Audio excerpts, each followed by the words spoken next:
The chief of Democrat fundraising group ActBlue facing House lawmakers today as Republicans investigate the organization for donor fraud. Connor Hansen joins us with the latest. Hey, Connor. Hi, Dagan. Well, ActBlue CEO Regina Wallace-Jones invoked the Fifth Amendment for every single question she was asked in today's hearing. She wouldn't answer our questions either. You call this a partisan attack. Why not answer some questions and defend yourself? Did your former attorney tell you that you might have lied to Congress? Why have so many staffers left? Republicans on the House Administration Committee accuse ActBlue of not doing enough to prevent foreign donations to Democrat candidates in races across the country and lying to Congress about it. Republicans point to reports that its own former lawyer warned they could be doing more. In previous hearings, ActBlue employees invoked the Fifth Amendment 146 times. In a Washington Post op-ed, Wallace-Jones wrote, "It is the only reasonable response to a proceeding that from the beginning has been about harassing a political opponent's fundraising platform, not genuine oversight." Is it Ms. Jones or Ms. Wallace-Jones? On the advice of counsel, I respectfully decline to answer the question pursuant to my Fifth Amendment rights under the Constitution. Okay, wow. I'm disappointed on the result today that she chose not to answer questions. I think this was an opportunity to set the record straight. And the committee says it's still waiting for some documents from ActBlue that is already subpoenaed. Democrats in the hearing took their time trying to redirect the focus to Republican fundraising tactics. Dagan. Thank you so much, Connor.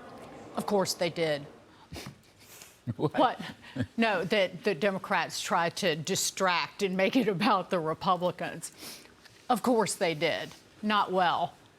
Larry. Is this, I know there's a lot of, I don't know that much about this, but I know there's a lot of George Soros money, but isn't there a lot of Chinese money that comes through ActBlue?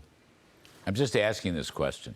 Well, I think they're having some hearings Illegally. to try to figure that out. I mean, I don't know if that's... Yeah, some hearings. Well, what kind of... She doesn't even know her name. Right. You can take the Fifth to keep yourself from self-incrimination. I totally understand that. But to not answer for your name and to not give the American people some clarity on this, if you've done nothing wrong and you have nothing to hide, then why not go? Are you now, or have you ever been Jackie DeAngelis? Larry, I'm respectfully under my constitutional rights, and I ain't telling you, pal. All right, I get it. If these guys have great procedures and safeguards against foreign money, it would be really cool if she sat there and laid it out. I mean, in this moment in American life where nobody trusts anything and fraud is rampant, if you're doing it the right way, lay it out for us.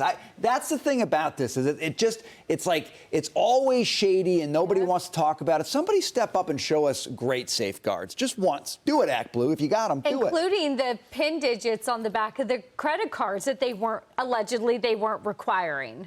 Why would you not require? Why would you not require that? I don't get it. They weren't collecting the CVV on the back of the credit card. The 3 digits. Why would? What does that do? To verify that the person was who they said they were. They didn't care. They were allegedly stolen credit cards. They can. You ask me, they can put up all the money in the world, and it's not going to help them. The Democratic Party is so out to lunch. It is so far to the left. It is being dominated so badly by the Democratic Socialist Party, led by Bernie Sanders and Zohran Mamdani and all of this, and this dingbat in Maine that won the primary. I mean, you just take a look at this. It's not going to help them. But those guys are all winning, Larry. They're all winning. Yeah, the Plattner thing amazes me. Who they won anything. They're going to win L.A. They won Seattle. They're going to win Maine. Well, I don't know if they're going to win Maine. But. Well, you know, they'll probably win California. I agree, because of voter registration. But I bet you. A banana. No, I just. Our pal Steve Hilton's going to cause a lot of good trouble. Yeah. in this race, okay? And I'm sorry about the other guy in L.A. Yeah. And their voting procedure, I don't want to go into it. Yeah. But, but Steve Hilton's on the ballot, okay? He's going to run against Javier Becerra. I've known Javier for a million years. Steve Hilton is a very clever chap. He's strong. He's a tough guy. There'll be debates. He's going to have policy issues. You all know him. That's great. As well it'll as be I do. great. And he's going to cause a lot of trouble, and that's wonderful. He's going to make them look bad, and that's also wonderful. And at some point, one-party rule in California will go out the window because I believe in democracy. But the rest of the Democratic Party, fine. They're going to California. So what? The swing states. Susie Collins is going to win in Maine. I bet the ranch on it. She always wins. She just had her 10,000th vote or some such thing. She votes 90% with Trump. All right, and she runs the Appropriations Committee, and, Maine needs pork, okay? I mean, I don't like pork, but Maine needs pork. They need something. Well, we need the Save America Act, so why doesn't the parliamentarian get fired? Yes. By the way, I interviewed this woman last night from North Dakota. Fedorchak. Who? President Fedorchak? Yeah. Oh, you know her. No, I just heard of her. Oh, yeah. Well, she came on. She's got a good plan. You have to have a real ID card. You have to have a real ID card. Okay, it ain't perfect.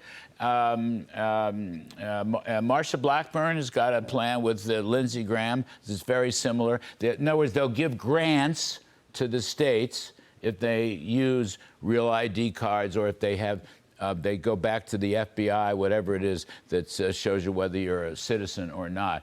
That makes it reconciliationable. What a terrible word. And it could be put in a bill. Okay. Now, you may have to fire the parliamentarian. I don't know, McDonough. We go through this all the time. Maybe we should. But I'm just saying that they're going to get it. I really believe that. And better. And Jody Arrington, the House, I think there's a movement finally towards a 3.0 reconciliation bill that will have defunding of the waste, fraud, and corruption, some tax cuts that we should, if we can, inflation index the capital gains tax, pay for the war, pay for the supplemental, get the SAVE Act stuff in there. It's a very cool story. Republicans, they're slow. They have to come out of their country club lockers and so forth. But once you get them out on the street, there's enough wisdom. You just in revved there. up my enthusiasm again. Well, here's some more as we go to break. It's what I do. In Steve Moore's note, voters want a big, beautiful bill, Part D. Yes. 57% in this McLaughlin and Associates poll want pro-growth reconciliation, another one. The Kudlow plan. 26% want a small reconciliation bill. So more than half want more. Give it to me. They passed the skinny bill. They get rid of that. It's a piece of junk. 3.0. I know. I didn't like it. Nobody wanted 3.0. Trump. But let's go for 3.0. We're going to grow this economy at 5 or 6%. No inflation. No interest rates. 3.0. Totally awesome. We're going to look like China. I'm not sure. I don't think you landed that one where you should have landed it. 3.0. Ended at 3.0. I don't know. We're going to be 6% growth with a free market capitalist democracy. Yeah, you didn't stick that landing.